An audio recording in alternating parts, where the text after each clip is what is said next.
Damos la bienvenida a esa hora a la autora Matilde Coveñas, adjunta a la Defensoría del Pueblo para la Niñez y Adolescencia de la Defensoría del Pueblo. Qué gusto saludarla, autora Coveñas, muy amable. Muchas gracias nuevamente por escuchar a la Defensoría del Pueblo.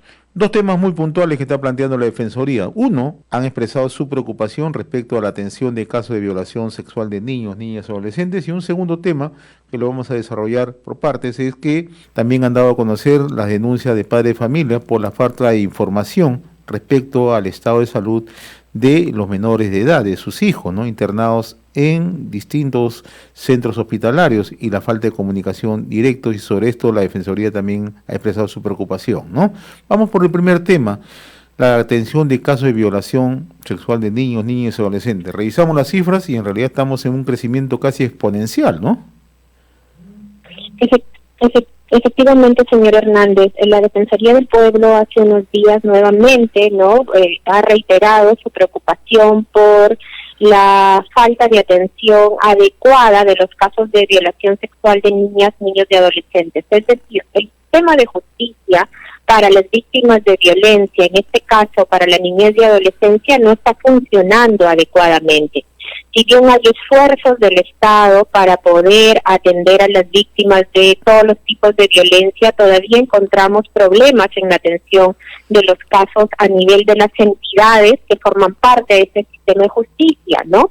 Es decir, las víctimas, además de ser vulneradas en su integridad sexual, vuelven a ser vulneradas en sus derechos cuando acceden a la justicia, y eso es inaceptable.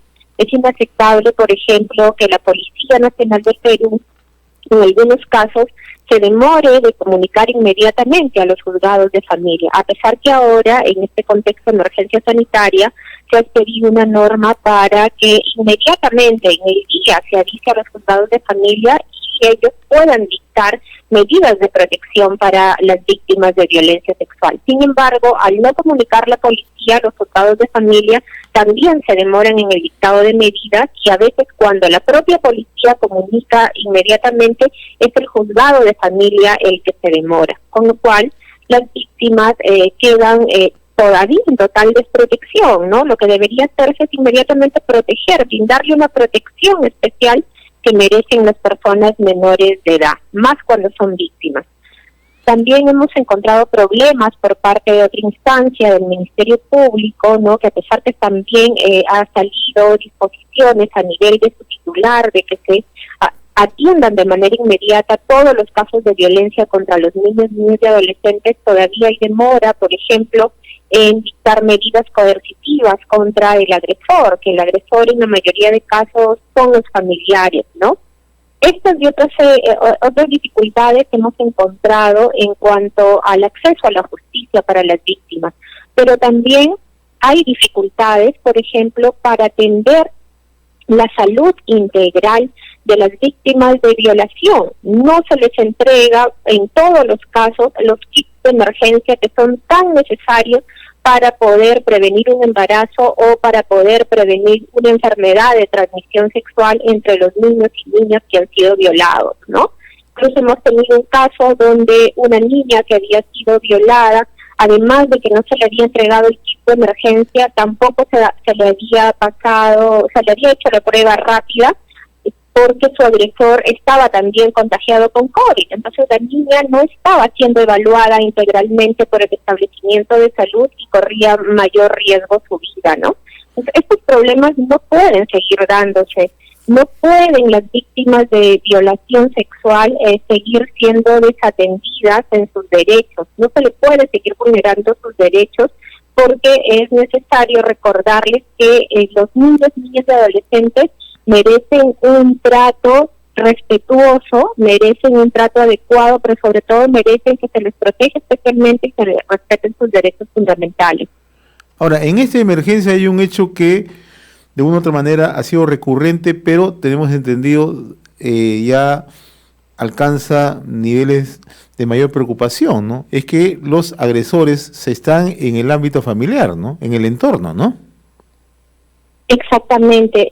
Lamentablemente en los casos de violencia sexual, los agresores en su mayoría son los propios familiares, pueden ser padres, tíos, hermanos, padrastros, ¿no? Personas que están bajo el cuidado de los niños y que conviven con los niños, están en el mismo hogar de los niños. Por ello es que desde que se inició la cuarentena, la Defensoría del Pueblo alertó en redoblar los esfuerzos de las instancias para prevenir este tipo de violencia, porque las víctimas estaban conviviendo en la cuarentena con los agresores. Recordemos además que no solo estamos ante una pandemia, ¿no?, ante un tema de salud por esta propagación del coronavirus, también es una pandemia la violencia sexual hacia los niños, una pandemia que no se da ahorita con esta otra pandemia, sino que viene de años anteriores.